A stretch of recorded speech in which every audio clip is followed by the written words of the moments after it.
and your study is also going well. So this is me Akriti from your very beautiful channel Hard Up Study. और आज मैं आप लोगों के लिए video on demand the writs लेकर के आई हूँ, जिसे हम काफी डिटेल में कवर करेंगे।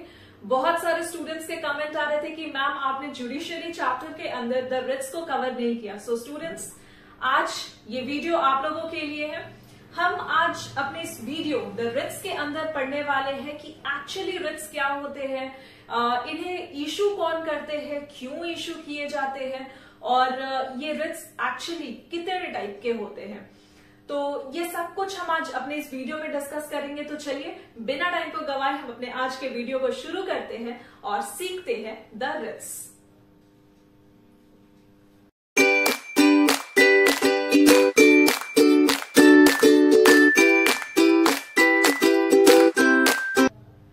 सबसे पहले हम डिस्कस करते हैं रिट्स किसे कहते हैं। So writs is a formal written order given by Supreme Court और High Court to an individual और ऑर्गेनाइजेशन। मतलब क्या है, रिट्स एक फॉर्मल रिटन ऑर्डर है जिसे कि सुप्रीम कोर्ट या हाई कोर्ट इशू करती है किसी इंडिविजुअल के लिए, किसी ऑर्गेनाइजेशन के लिए या फिर किसी स्टेट्स के लिए। ठीक है, रिट्स क्या है, एक फॉर्मल रिटन ऑर्डर है जिसे सुप्रीम कोर्ट या हाई कोर्ट इशू करती है किसी इंडिविजुअल के लिए, किसी ऑर्गेनाइजेशन के लिए या फिर किसी स्टेट के लिए। Very simple. अब नेक्स्ट क्वेश्चन इज कि रिट्स सुप्रीम कोर्ट या हाई कोर्ट इशू कब करती है। तो ये भी बहुत सिंपल सा आंसर है कि सुप्रीम कोर्ट या हाई कोर्ट रिट्स तब इशू करती है जब किसी इंडिविजुअल के फंडामेंटल राइट का वायलेशन हो रहा हो। दैट मीन्स, अब सबसे पहले मैं आपको क्लियर कर दूं कि फंडामेंटल राइट क्या है। तो हमारे कॉन्स्टिट्यूशन के अंदर 6 फंडामेंटल राइट है। फंडामेंटल राइट कितने? 6। ठीक है। First is right to equality, that was under article 14 to 18। Next is right to freedom of speech, that was under article 19 to 22। Right against exploitation, that was under Article 23 and 24. Right to freedom of religion, that was under Article 25 to 28. Cultural and educational right, that was under Article 29 to 30. And right to constitutional remedy, that was under Article 32. तो ये 6 हमारे fundamental right है। और अगर किसी भी individual के ये 6 फंडामेंटल राइट्स किसी भी तरीके से वायलेट होते हैं तो वो या तो सुप्रीम कोर्ट या हाई कोर्ट में अपील कर सकते हैं और सुप्रीम कोर्ट और हाई कोर्ट इसके अगेंस्ट में रिट इशू करती है। आई होप आपको इतनी चीजें क्लियर होगी। अब हम डिस्कस करते हैं कि सुप्रीम कोर्ट और हाई कोर्ट जब रिट इशू करती है तो वो कौन से आर्टिकल के अंदर करती है। तो सुप्रीम कोर्ट जब रिट इशू करती है, so that writ was issued under article 32। और आर्टिकल 32 को मिनी कॉन्स्टिट्यूशन के नाम से भी जाना जाता है और इसे B.R. Ambedkar heart and soul of Indian constitution भी कहते थे। इसे मिनी कॉन्स्टिट्यूशन इसलिए कहा जाता है क्योंकि हमारे कॉन्स्टिट्यूशन का जो बेसिक स्केलेटन है वो आर्टिकल 32 पर बेस्ड है। ठीक है, और सुप्रीम कोर्ट जब रिट इशू करती है तो वो आर्टिकल 32 के अंडर करती है। Next is high court. High court जब रिट इशू करती है तो वो आर्टिकल 226 के अंदर करती है। तो चलिए अब इसी के साथ हम डिस्कस करते हैं रिट्स कितने टाइप के होते हैं। रिट्स क्या है, एक तरीके का फॉर्मल रिटन ऑर्डर है जिसे हम जनरल टर्म्स में क्या कह सकते हैं, या तो ऑर्डर कह सकते हैं या फिर वारंट कह सकते हैं या फिर डायरेक्शन कह सकते हैं, जिसे सुप्रीम कोर्ट या हाई कोर्ट देती है। ठीक है, एक तरीके का ऑर्डर है, वारंट है या फिर डायरेक्शन है। इसे ही हम क्या कहते हैं, रिट कहते हैं। और रिट कितने टाइप के हैं, तो 5 तरीके के रिट है। Habeas corpus, mandamus, prohibition, certiorari and quo warranto, ये 5 रिट्स हैं। अभी तक रिट इशू करने की जो ताकत है वो सिर्फ और सिर्फ हमारे सुप्रीम कोर्ट और हाई कोर्ट के पास है।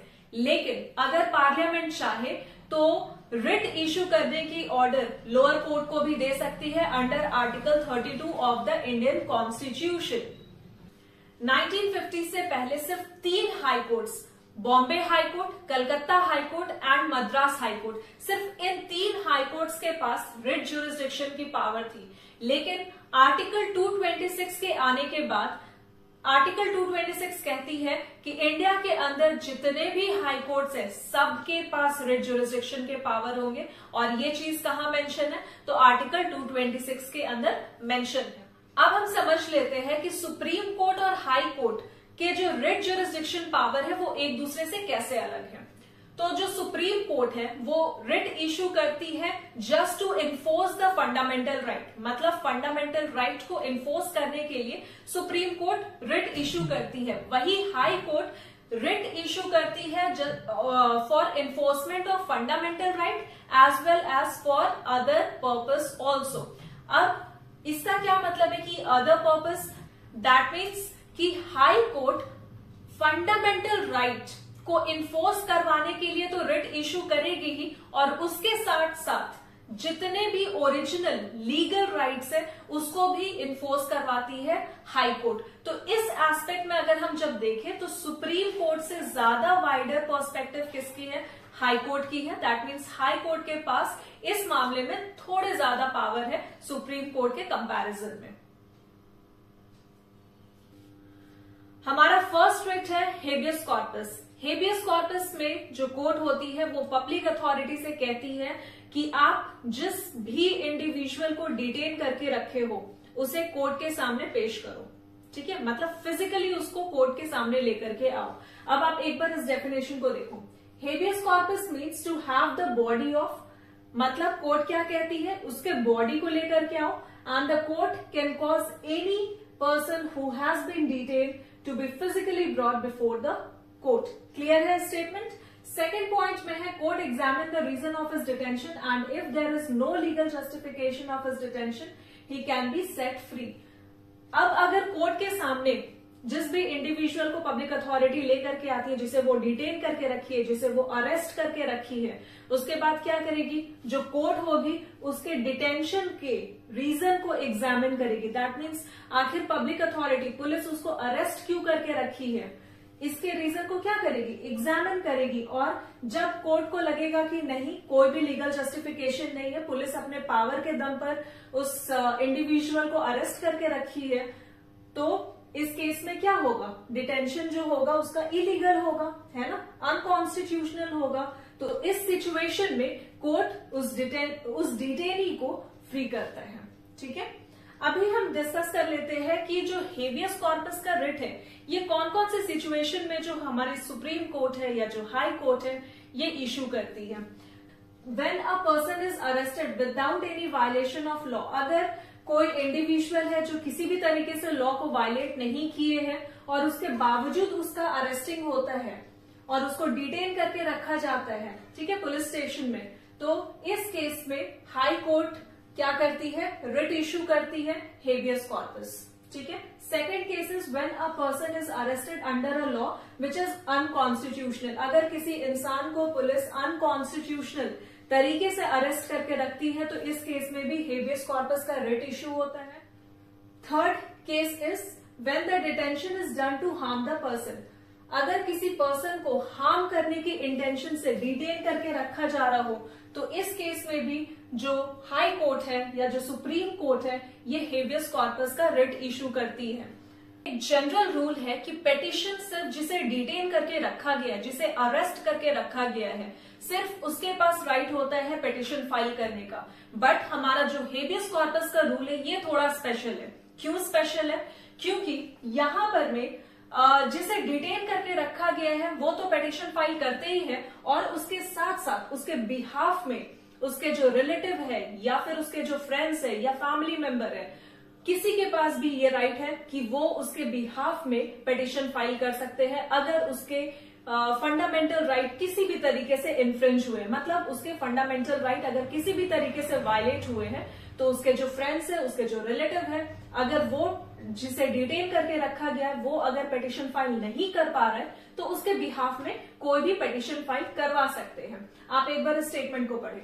अ general rule of filing the petition is that a person whose right has been infringed must file a petition. ठीक है, जिसके की फंडामेंटल राइट किसी भी तरीके से इन्फ्रिंज हुए हैं, उसको क्या करना चाहिए, पिटीशन फाइल करना चाहिए कोर्ट में. But habeas corpus is exception and anybody on behalf of the detainee can file a petition. But habeas corpus क्या है, एक तरीके का एक्सेप्शन है.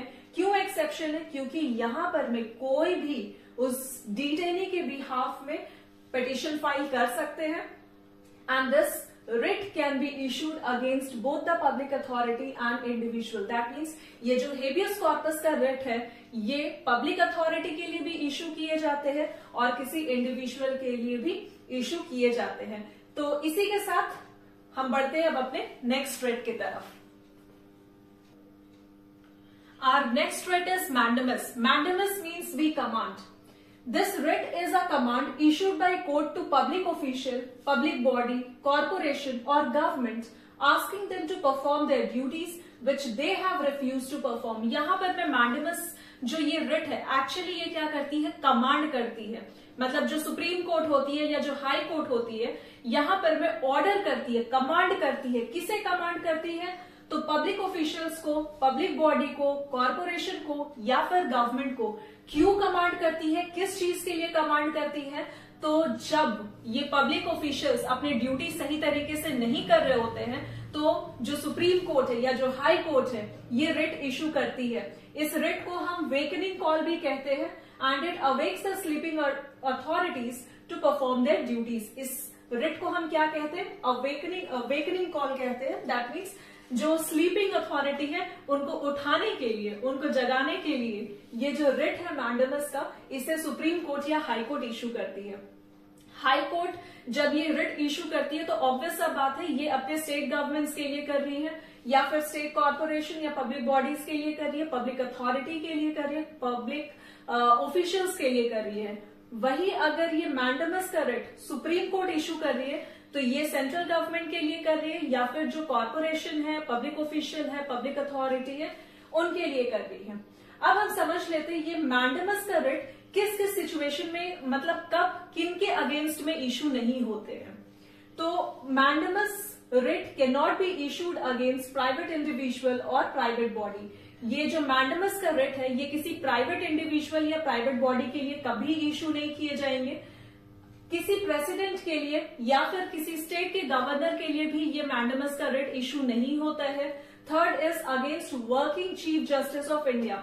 ना ही कभी जो working chief justice of India होंगे उनके अगेंस्ट में ये मैंडेमस का रिट इशू होगा. तो इन शॉर्ट ये जो मैंडेमस का रिट है ये क्यों इशू होता है, तो पब्लिक अथॉरिटी या फिर पब्लिक ऑफिशियल्स को अवेकन करने के लिए कि भाई आप अपने काम को सही तरीके से करो. और ये किसके अगेंस्ट में नहीं इशू किए जाते हैं, तो प्राइवेट इंडिविजुअल के लिए, प्राइवेट बॉडी के लिए, प्रेसिडेंट के लिए, गवर्नर ऑफ स्टेट्स के लिए या फिर चीफ जस्टिस ऑफ इंडिया के लिए ये रिट कभी भी इशू नहीं किए जाएंगे. और इस रिट के अंदर क्या होता है, जो कोर्ट होती है, जो सुप्रीम कोर्ट होती है, जो हाई कोर्ट होती है, वो कमांड करती है पब्लिक अथॉरिटीज से कि आप उस अपनी ड्यूटी को सही तरीके से करो. तो इसी के साथ हम बढ़ते हैं आगे अपने नेक्स्ट रिट की तरफ. हमारा नेक्स्ट रिट है prohibition writ. Prohibition writ, the Supreme Court and High Court में prohibit the lower court officers who are doing something which exceed their jurisdiction. इस रिट के अंदर जो सुप्रीम कोर्ट है या जो हाई कोर्ट है, वो लोअर कोर्ट के ऑफिसर्स लाइक मैजिस्ट्रेट हुए, कमिश्नर्स हुए या अदर जुडिशियल ऑफिसर्स हुए, उनको रोकती है कि आप अपने जुरिसडिक्शन पावर से ज्यादा एक्सीड, मतलब आप अपने जुरिसडिक्शन पावर से ज्यादा जाकर के किसी भी एक्शन को ना ले. ठीक है, आपको जितने लिमिट्स दिए गए हैं आप उस लिमिट में रहे और उस लिमिट के ही अकॉर्डिंग आप अपने एक्शंस को ले. तो यहाँ प्रोहिबिशन के केस में क्या होता है, सुप्रीम कोर्ट या हाई कोर्ट अपने लोअर कोर्ट के ऑफिसर्स को उनके जुरिसडिक्शन पावर को एक्सीड करने से रोकती है. अब हम समझते हैं ये प्रोहिबिशन का रिट किसके अगेंस्ट में इशू किए जाते हैं. तो ये जो प्रोहिबिशन का रिट है ये judicial and quasi judicial authority के अगेंस्ट में इशू किए जाते हैं. अब my next question is what is quasi judicial authority. ये quasi judicial authority is a non judicial authority who interpret laws.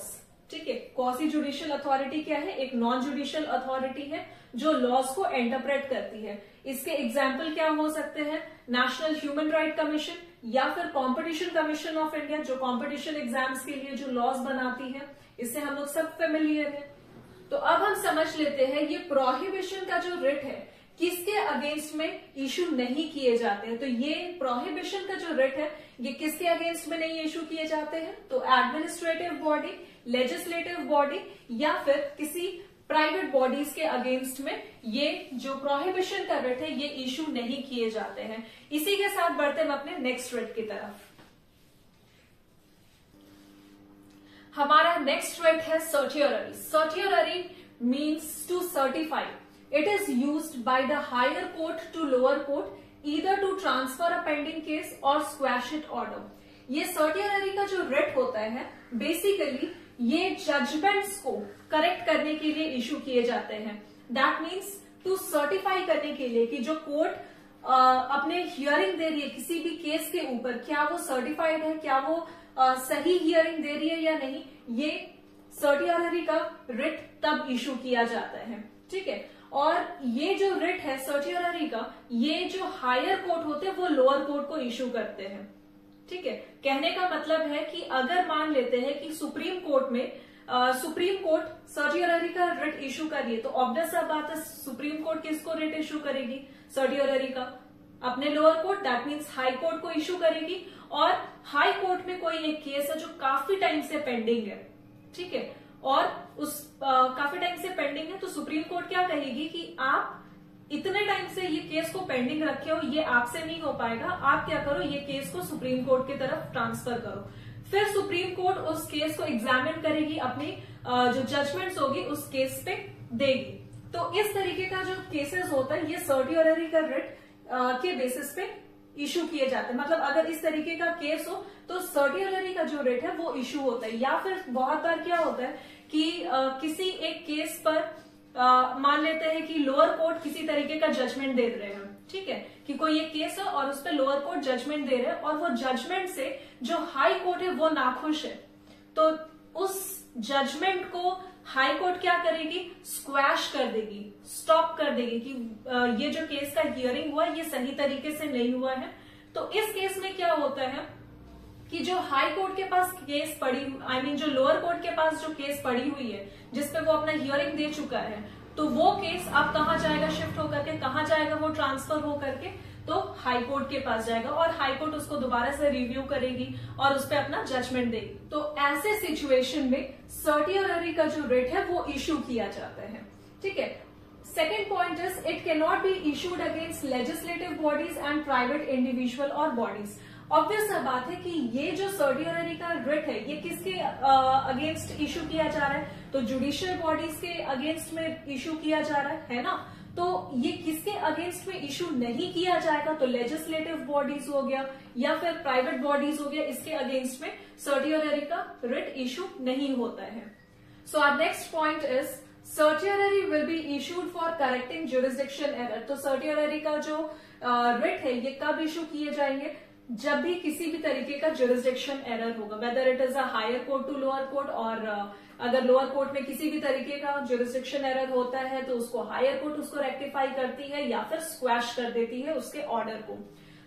Example के तौर पे मैं आपको बता चुकी हूँ कि लोअर कोर्ट में अगर किसी भी तरीके का केस होता है और उस केस पर जो लोअर कोर्ट है वो अपना हियरिंग देती है जिससे कि हायर कोर्ट नाखुश हो, तो वो या तो उस ऑर्डर को स्क्वैश कर सकती है या फिर उस केस को हायर कोर्ट में ट्रांसफर करने के लिए कहती है।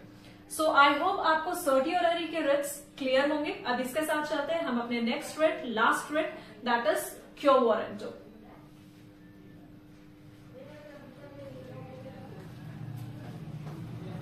Quo warranto means by what authority or warrant. This writ is issued to judicially control executive action in the matter of making appointment to the public offices under relevant statutory provision.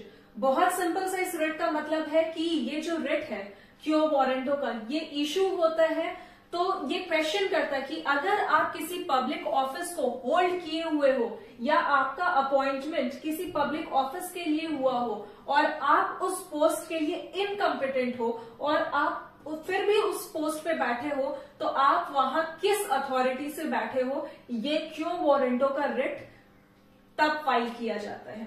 ठीक है, मैं फिर से repeat कर रही हूं, ये क्यो वारंटो का रिट का मतलब ही क्या है।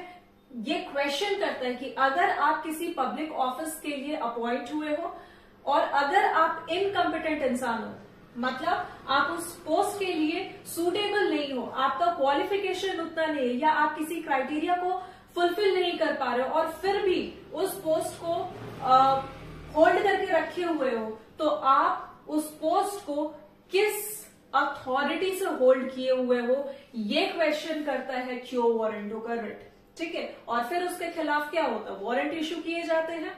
तो चलिए अब हम इस रिट को कुछ एग्जाम्पल से समझते हैं। हमारे पास जो फर्स्ट एग्जाम्पल है that is chief election commissioner. Okay, और ये चीफ इलेक्शन कमिश्नर का जो ऑफिस है ये काफी इंपॉर्टेंट ऑफिस है हमारे कंट्री के अंदर, ये हम सभी को पता है।